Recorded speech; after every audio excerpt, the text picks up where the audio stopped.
Naquele tempo, enquanto Jesus subia para Jerusalém, ele tomou os 12 discípulos à parte e durante a caminhada disse-lhes: Eis que estamos subindo para Jerusalém, e o Filho do Homem será entregue aos sumos sacerdotes e aos mestres da lei. Eles o condenarão à morte, o entregarão aos pagãos para zombarem dele, para flagelá-lo e crucificá-lo, mas no terceiro dia ressuscitará. A mãe dos filhos de Zebedeu aproximou-se de Jesus com seus filhos e ajoelhou-se com a intenção de fazer um pedido. Jesus perguntou: Que queres? Ela respondeu: Manda que estes meus 2 filhos se sentem no teu reino, um à tua direita e o outro à tua esquerda. Jesus então respondeu-lhe: Não sabeis o que estáis pedindo. Por acaso podeis beber o cálice que eu vou beber? Eles responderam: Podemos. Então Jesus lhes disse: De fato, vós bebereis do meu cálice, mas não depende de mim conceder o lugar à minha direita ou à minha esquerda. Meu Pai é quem dará esses lugares, aqueles para os quais ele os preparou. Quando os outros discípulos ouviram isso, ficaram irritados contra os 2 irmãos. Jesus, porém, chamou-os e disse: Vós sabeis que os chefes das nações têm poder sobre elas, e os grandes as oprimem.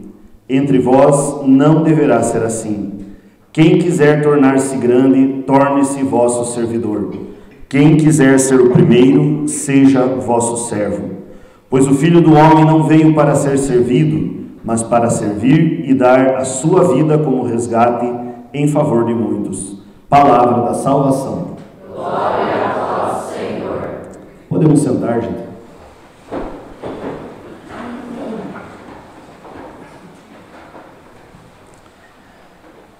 Muito bem, eu quero só, antes de iniciar essa reflexão que nós vamos fazer agora, quero só me apresentar. Eu sou o Fábio, meu nome é Fábio, eu trabalho como professor, trabalho inclusive aqui na Escola do Tijuco, né? Eu venho 4 dias na semana, 4 manhãs eu venho para cá. Com muita alegria, né, que um lugar muito bom de trabalhar, né, uma comunidade boa, as comunidades ao redor boas, os alunos bons, então a gente se sente bem em casa aqui, me sinto realmente bem em casa aqui nessa comunidade e gosto muito de vir para cá.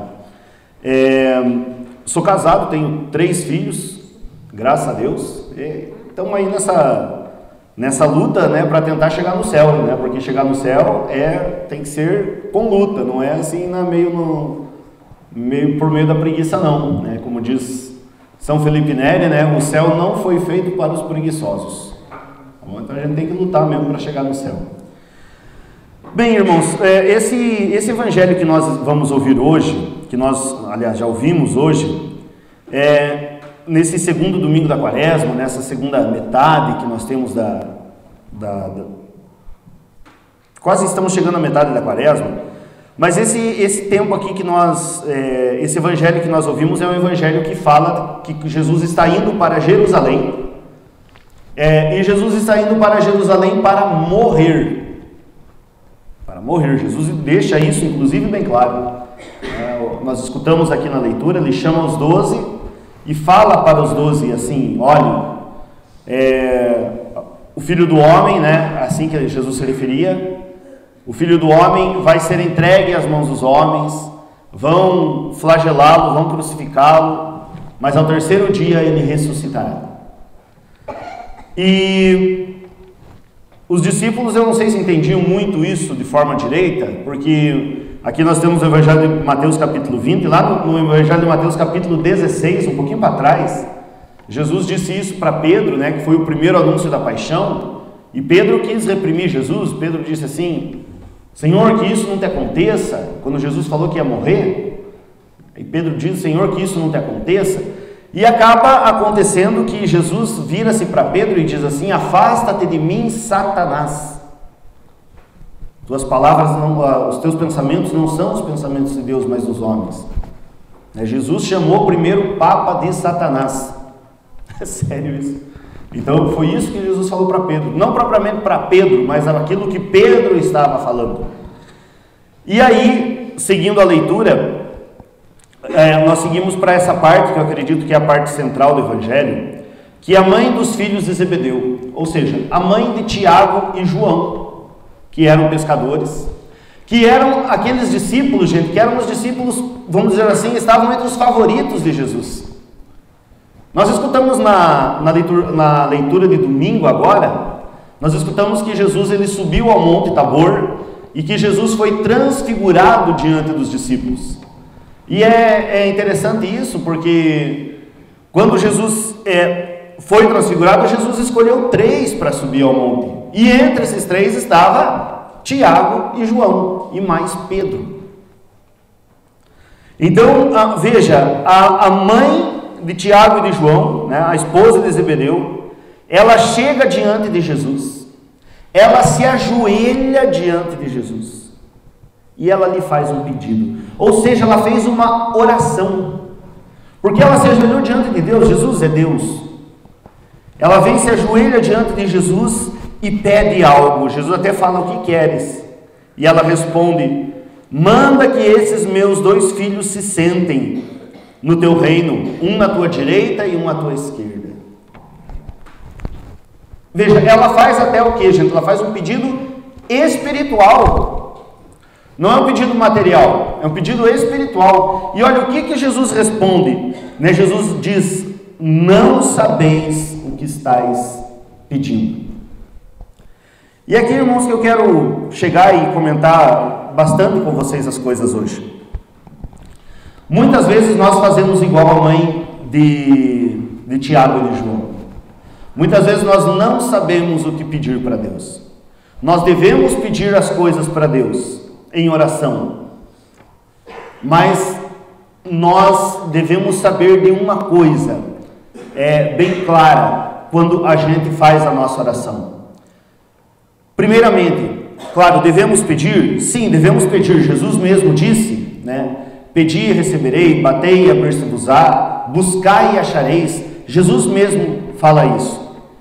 Mas nós nunca podemos fazer pedidos para Deus impondo as coisas para Deus. Nas outras religiões, as religiões antigas, gente, aquelas religiões que eram antes do cristianismo, as pessoas faziam assim, as pessoas faziam um pedido para Deus, como se fosse uma espécie de uma troca, de uma barganha, né? Então elas pediam alguma coisa para Deus e diziam assim, em troca, para os deuses falsos que eles tinham, e em troca eu vou fazer isso, e em troca eu vou fazer aquilo. E a pessoa queria, vamos dizer assim, dobrar o Deus deles, isso nas religiões antigas, nas religiões falsas. Quero perguntar uma coisa para vocês: quem é perfeito? Somos nós ou é Deus? É Deus. Deus é perfeito. Quem precisa mudar? Somos nós ou é Deus? Somos nós. Então veja, irmãos, a oração nossa de cristão, ela é diferente da oração dos pagãos. Nós rezamos, claro, a gente pode chegar para Deus e pedir as coisas, sim, mas sempre a gente pedir para Deus assim, que se faça como Jesus rezou no Horto das Oliveiras, mas antes que se faça a tua vontade e não a minha vontade. Ou seja, rezamos para que seja feita a vontade de Deus. E Deus, gente, Deus nunca vai mudar. Isso não quer dizer que Deus é ruim, não, de forma nenhuma. Deus é amor, a única definição que nós temos na Bíblia é que Deus é amor. E nós devemos rezar, Santo Agostinho vai dizer isso, né? Nós devemos rezar para que Deus alargue as bordas do nosso coração, para que caibam as graças que Deus tem para colocar na gente. É mais ou menos assim, é mais ou menos que de vez em quando você vai fazer compra, e daí tem bastante coisa para colocar na sacola, né? Aí a pessoa fala, tem que deixar aberto aqui para caber as compras. Aí você começa a colocar as compras ali para entrar todas aquelas compras ali. A oração para nós, ela faz isso, né? O nosso coração é como uma sacola. A gente, para que Deus faça, realmente derrame tudo aquilo que Deus tem para derramar em nós, é preciso a gente abrir as bordas do nosso coração. E o que faz com que as bordas do nosso coração sejam abertas é a oração. É a oração. A oração, ela é super importante. E digo mais assim para vocês, que a oração, ela é fundamental para nós. fundamental. Os santos dizem, gente, Santo Afonso de Ligório, que foi um grande santo, doutor da igreja, um dos poucos santos doutores da igreja que nós temos, ele escreveu um livro sobre a oração. Ele falou uma frase assim, que aquele que reza se salva, e aquele que não reza, com certeza se perde. Vou repetir: aquele que reza se salva, e aquele que não reza, com certeza se perde. E a oração para nós, ela é um alimento, ela tem que alimentar nossa alma, né? As pessoas falam: mas eu não gosto de rezar. Mas realmente, meu irmão, se você não está acostumado a rezar, você não vai gostar. A oração, ela é mais ou menos como, vamos dizer assim, como um negócio que não para. Ou você está progredindo, ou você regride. Ou você progride na vida de oração, ou regride. Não existe meio termo, eu estou estacionado. Não tem. Se você está estacionado, você está regredindo. É preciso a gente rezar. Mas também é preciso saber o que pedir. Veja, meus irmãos, Deus é amor. A gente pode cometer pecado na oração mesmo, porque Deus é amor.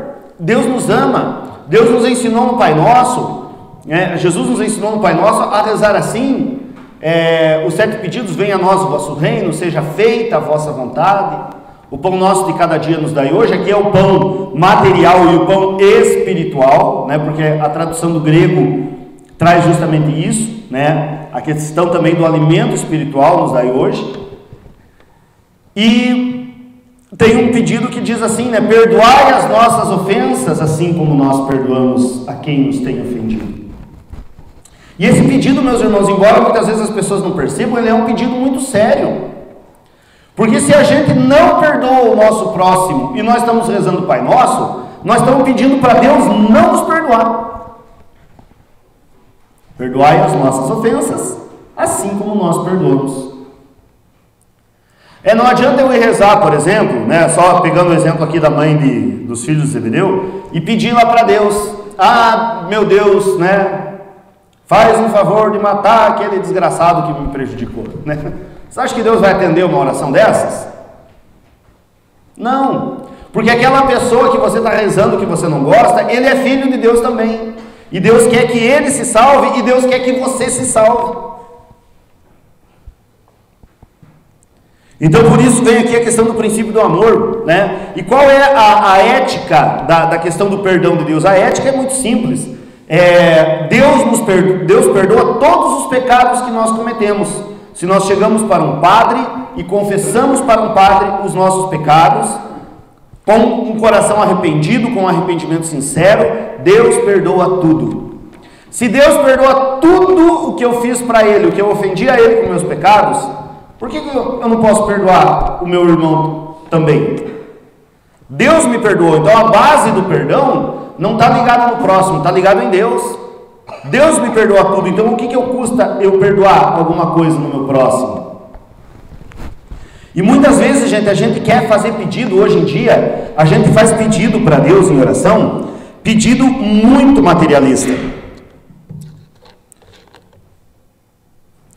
Nós pedimos para Deus muitas vezes,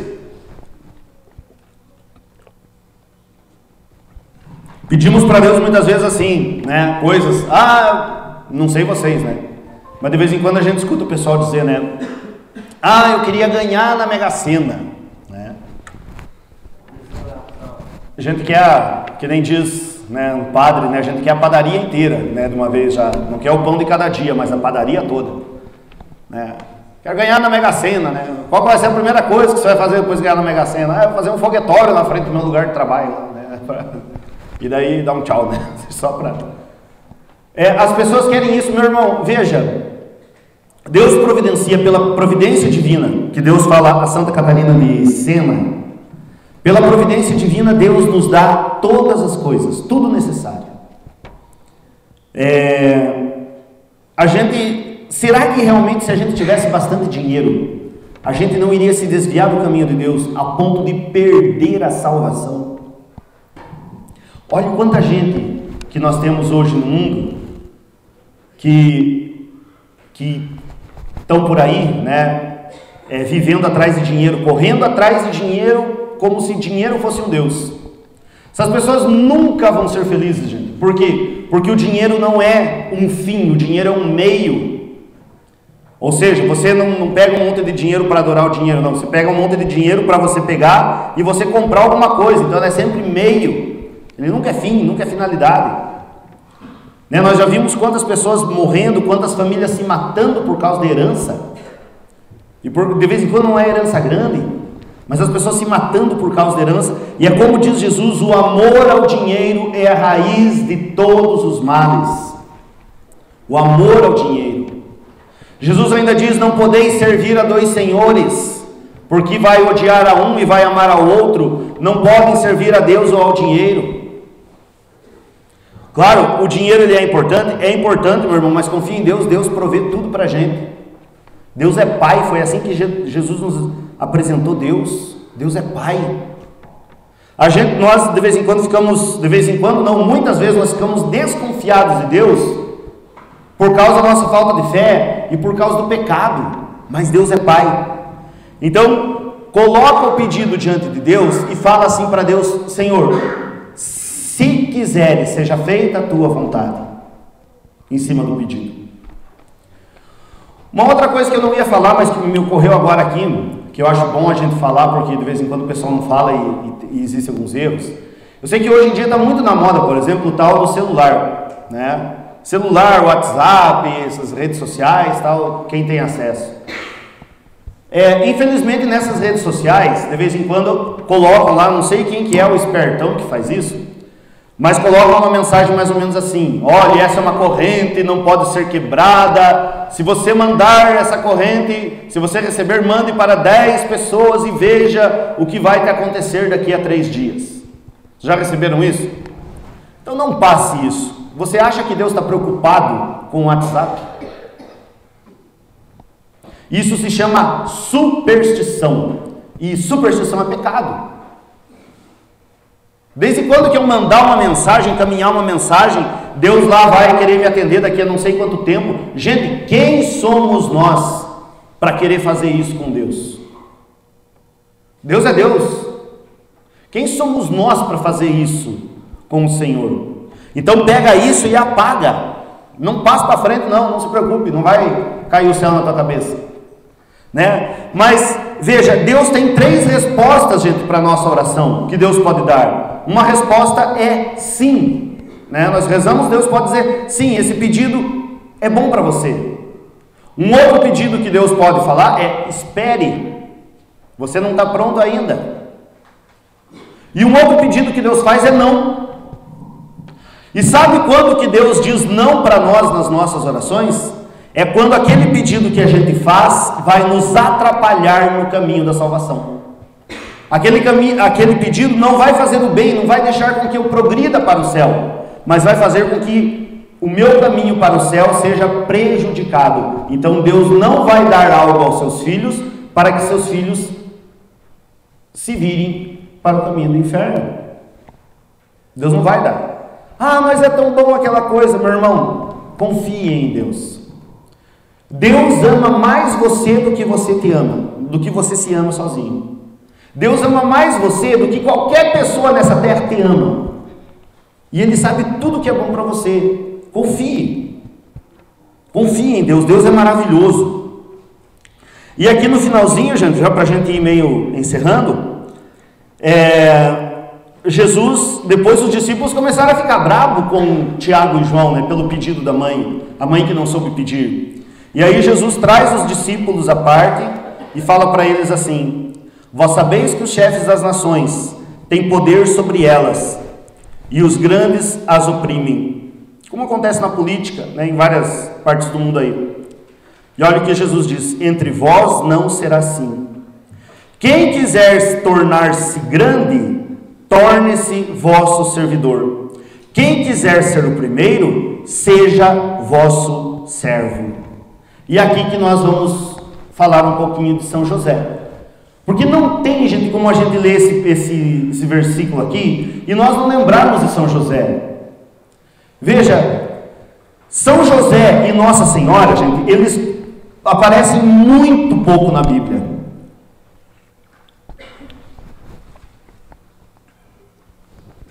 E sabe por que eles aparecem pouco?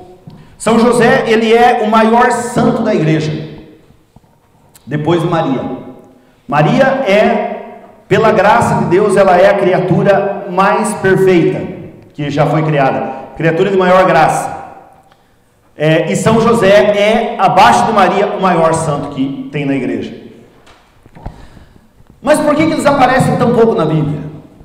A pessoa pode perguntar.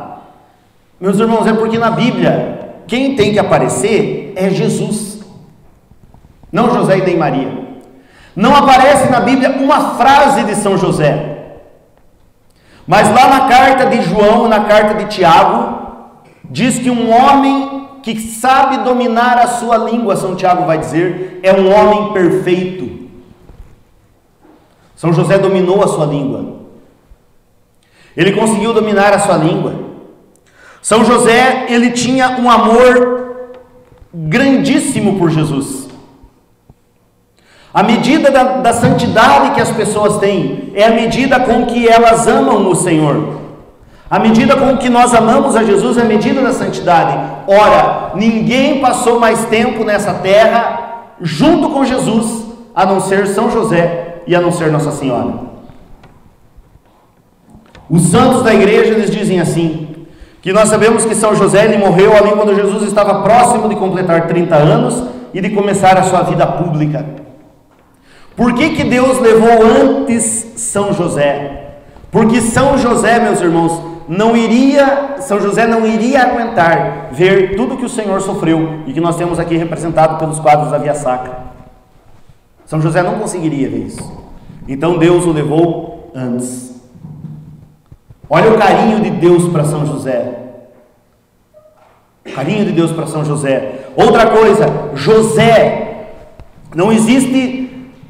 as pessoas costumam dizer que Nossa Senhora e São José eram pessoas normais. Gente, de normal, eles eram normais sim, mas num grau de santidade extremamente avançado. Nenhuma pessoa nessa terra, a não ser, e nenhuma pessoa no universo, a não ser São José, a não ser Nossa Senhora e a não ser Deus Pai, podem chamar Jesus de filho. Só eles podem, mais ninguém. Só por aí a gente já acabaria a discussão com São José. Deus escolheu José, né? E ali no folheto, né, que nós rezamos, dizia assim no começo. Eu estava lembrando dessa oração quando eu estava me preparando para esse momento aqui, e ali naquele folheto diz assim no comecinho que nunca se ouviu dizer que uma pessoa que tenha recorrido a São José tenha ficado sem resposta. Portanto, meu irmão, se você tem alguma graça para alcançar, peça para São José. Peça para São José. Como diz na ladainha de São José, tem um título de São José na ladainha que eu acho maravilhoso, que fala assim, é o terror dos demônios. São José, castíssimo, puríssimo, né? Conheceu Jesus, ensinou Jesus a trabalhar, ensinou o ofício de carpinteiro a Jesus. E São José também, meus irmãos,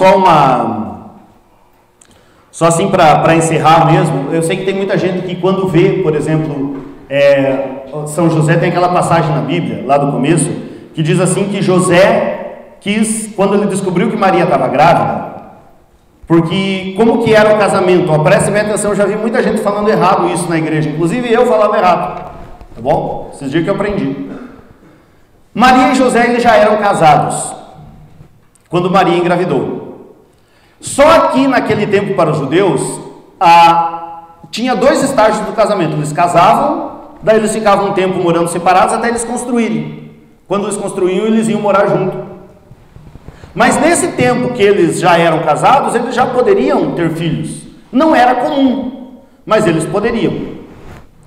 Então Maria, ali quando Maria engravidou, Maria, ela não iria ser apedrejada. que o pessoal diz que Maria seria apedrejada. Não, não seria. Tá bom? Isso é do costume judeu, ok? Mas São José sabia que Maria engravidou. E ele sabia que ele não era o pai.